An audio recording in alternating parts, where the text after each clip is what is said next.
¿Estados Unidos habría suspendido el suministro de municiones a Israel? Aparentemente, el gobierno de Estados Unidos ha retenido la semana pasada un envío de munición a Israel. Esto ha sido informado por el canal de noticias Axios, que ha citado a dos altos funcionarios de Israel. Pero, ¿qué hay detrás de este escenario? Y más importante aún, ¿por qué muchos expertos consideran que esto tiene que ver con las negociaciones que tiene Israel con Hamás?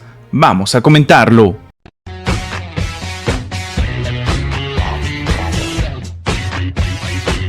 Según está comentando el portal de noticias Axios, esta sería la primera vez desde el ataque del 7 de octubre que Washington detiene un envío de armas destinado al ejército de Israel. Lo que señala Axios es que este incidente suscitó serias preocupaciones en el seno del gobierno israelí e hizo que los funcionarios se apresuraran a entender por qué se había retenido este envío. La retención de las municiones se produce en momentos en que el gobierno del presidente Joe Biden enfrente duras críticas por la política de respaldo incondicional a Israel, al que amplios sectores de la sociedad acusan de llevar a cabo un genocidio en la franja de Gaza.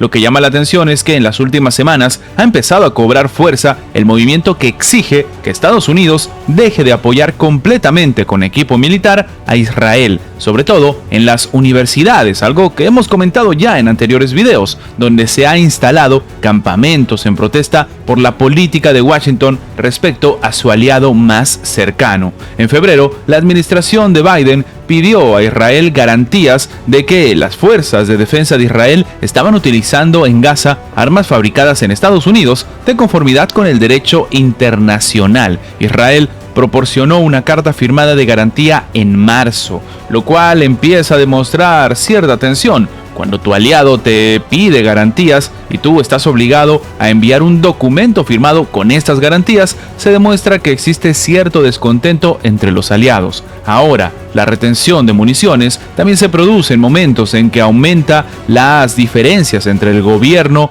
del presidente Biden y del primer ministro israelí Benjamín Netanyahu sobre esta posible incursión militar en Rafah, donde más de 1,5 millones de desplazados palestinos se han refugiado tras el inicio de las hostilidades en octubre del año pasado. Netanyahu ha hecho varias declaraciones en los últimos días en las que ha manifestado su intención de ordenar ya una invasión a Rafah. Esto, de hecho, independientemente de que Israel y Hamás lleguen a un acuerdo para la liberación de rehenes retenidos en Gaza y un alto al fuego. Porque claro, no tendría sentido, estaríamos hablando de un alto al fuego en el cual ya no va a haber ningún tipo de ataque, pero después de este alto al fuego, Israel se va a meter en Rafah. De hecho, Netanyahu insinuó tensiones con el gobierno de Biden en una declaración con el motivo del Día de la Conmemoración del Holocausto emitida el domingo. Sí, lo que comenta de manera literal Netanyahu es que en el terrible holocausto hubo grandes líderes mundiales que se quedaron de brazos cruzados. Por tanto, la primera lección del holocausto es: si no nos defendemos, nadie nos defenderá. Y si tenemos que quedarnos solos, nos quedaremos solos. Claro, unas palabras bastante complicadas que demostrarían que incluso Israel está planteando sencillamente abandonar a Estados Unidos. De hecho, el pasado miércoles, el secretario de Estado de Estados Unidos, Antony Blinken, visitó Israel y mantuvo una dura conversación con Netanyahu sobre esta posible operación israelí en Rafah, según informa Axios de dos fuentes al tanto de esta reunión. Blinken le dijo a Netanyahu durante una reunión que una operación militar de una envergadura tan grande en Rafah llevaría a que Estados Unidos se opusiera públicamente a ella y repercutiría negativamente en las relaciones entre Estados Unidos e Israel.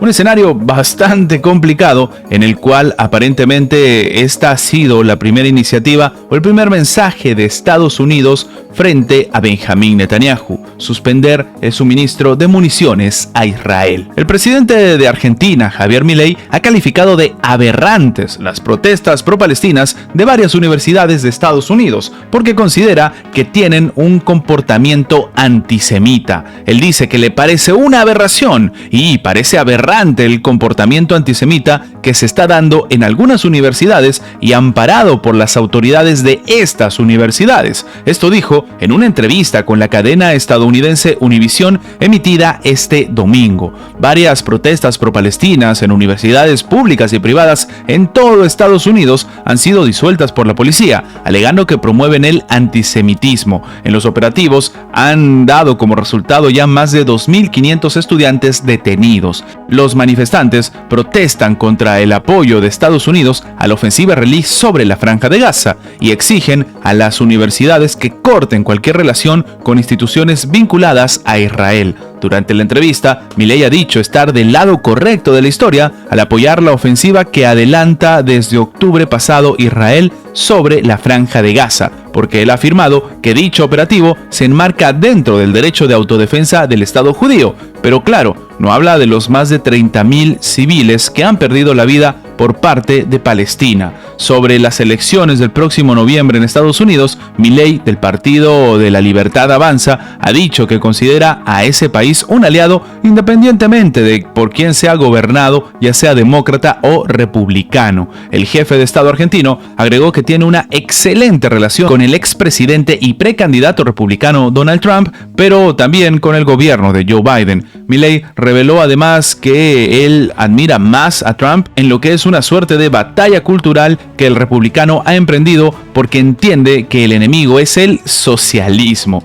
Pero esta no es la primera vez que traspasa las fronteras argentinas el tema, las palabras, las decisiones y el encontrón que genera el propio Javier Milei.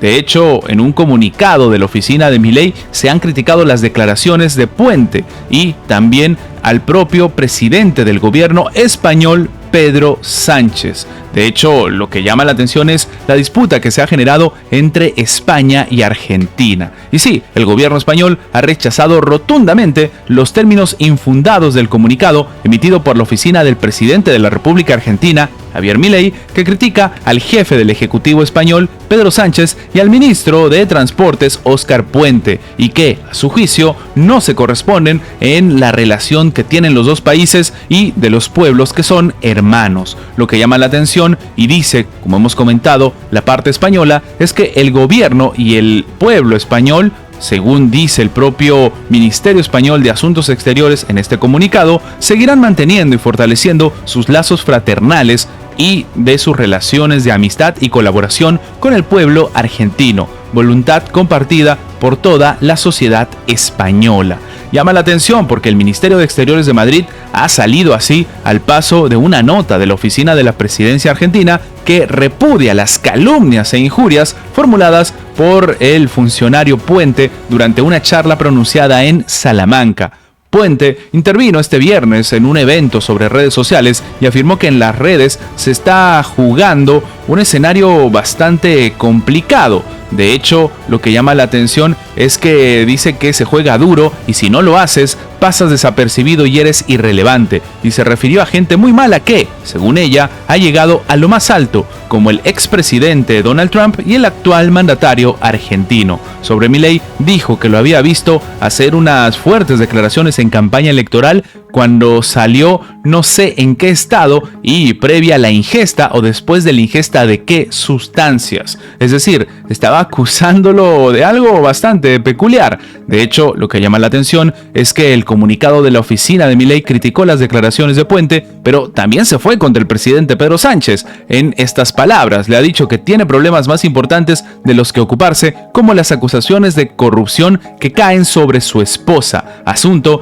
que lo llevó incluso a evaluar su renuncia. Algo que no tendría nada que ver, porque de nuevo, quien hizo las declaraciones no fue Pedro Sánchez, pero en este caso, la respuesta por parte de Argentina demuestra una política exterior complicada, confusa y al encuentro que no necesariamente es lo que necesita Argentina. Antes de terminar, quería comentarles que si están viendo esta parte del video en Facebook, déjenme decirles que este video ha sido sacado de mi página de YouTube. De momento tengo otro formato que utilizo para mis videos en Facebook, así que quería que lo sepan porque lastimosamente están resubiendo mi contenido y esta es la única forma que tengo de avisarle a mis seguidores para que no tengan problemas en el futuro. Sin más que agregar, nos vemos en la próxima.